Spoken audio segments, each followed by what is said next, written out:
Too. Rupert Bell is here, Talks Royal correspondent, because we've got a story at the weekend about William and Kate moving to a new house, right? Vacating cottages next to 8-bed Windsor mansion, and we'll see where they're going now. Rupert, very good morning to you.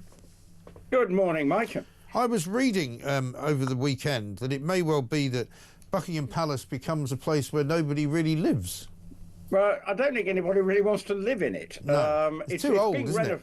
It's being renovated at the moment, and it is going to probably be. And the King doesn't want to live in there. Obviously, it's being renovated, so I don't think it's somewhere where any member of the royal family sees as their home. And obviously, the King spent much of his time at Highgrove. I suppose you might have described that his forever home. Yeah. Whereas now it looks as if, well, very definitely, the Prince and Princess of Wales are upscaling to the 8-bedroom cottage, in inverted commas, that's called Adelaide Cottage in Windsor Great Park.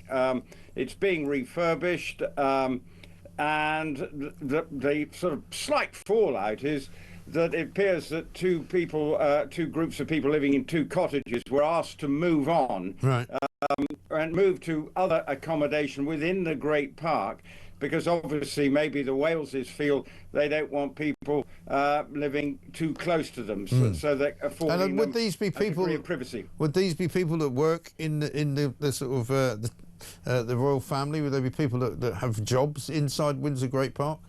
Not necessarily, because anyone can rent, presumably approved. So I don't know the details of who the families are that have been moved and found other accommodation. And presumably, if they've done it right, they wouldn't have suddenly said, well, you move, and if you've moved to a bigger house, well, you've got to pay more rent, because that, I think, would be deemed as somewhat, well, a bit of a PR gaffe anyway, if they did that. So I'm not suggesting they have, but they have been found other accommodation, according to the article.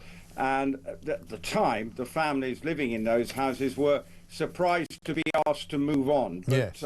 I suppose for the Waleses, where you now suddenly, or your children, 3 children approaching teenagers, the 4-bedroom cottage that they're living now in, it may not be deemed for them suitable for the next few years before Prince William becomes king. Right. And presumably, if he was to become king, he couldn't live there, could he? Where would he go? Would he have to go would he have to go to Clarence House or somewhere? No, he doesn't necessarily have to. I mean, if it's within Windsor Great Park, there's probably no reason why he couldn't stay there, although maybe he might want to move into Windsor Castle. I mean, the King seems to, you have to have the ability to move houses pretty quickly, because there's plenty of them to choose from, whether it be Sandringham and Balmoral. The King's also got another house up there that he used to stay in rather than Balmoral.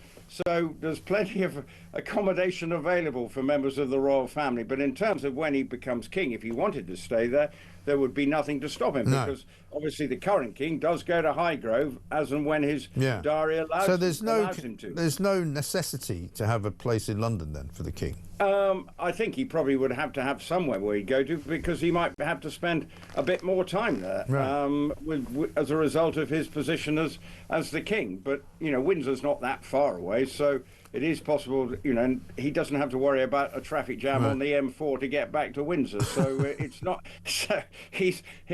too difficult to get back to the forever home, as they describe it, if that was to be the case. So does Buckingham Palace just become a sort of tourist trail then, and a kind of a historic palace? Well, I'm sure it would be used as it would be for garden parties, state occasions, and that, I think, is the long-term intention. But whether it would be like the Queen, the late Queen, who would be living there and throughout as much as she could, that was her place of residence. So I think the dynamics of Buckingham Palace is changing, and perhaps will become more accessible, more open, more tourists allowed to go round at more times of the year, potentially, once the renovations are completed.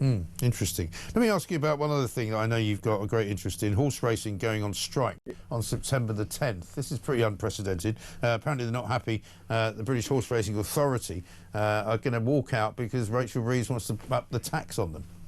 Yes, she does. She wants to bring it all in line with the sort of tax that's related to casino gambling. And the racing industry is up in arms about this because this will have a huge impact on the levy. Yeah. And what the racing authorities are trying to draw attention to, that racing employs an awful lot of people and there's a lot of ancillary industries that are dependent on racing, and it's a vital part of the rural economy. And the rural economy has come under, obviously the farmers have been up in arms about what they've done to the inheritance tax laws around people who own farms. It may be targeting the wrong people, and the same applied. Racing feels that they are a special case. But the problem for racing is, if you take the government don't seem to be for turning. If they've got an idea, however much it might seem on paper unfair to do, the government say they're short of money.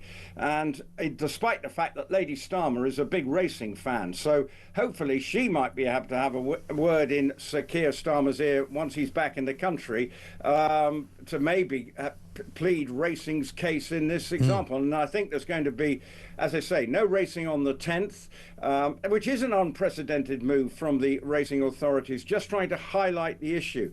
But a lot of people outside of racing who don't know racing might say, well, perhaps are there any more special cases? But racing has to be strong if it believes it has any case to make through. They're trying their best.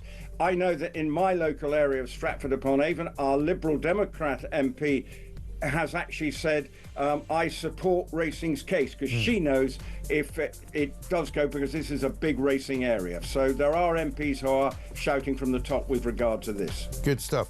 Great to see you. Rupert Bell, thank you very much indeed. Talks Royal Correspondent.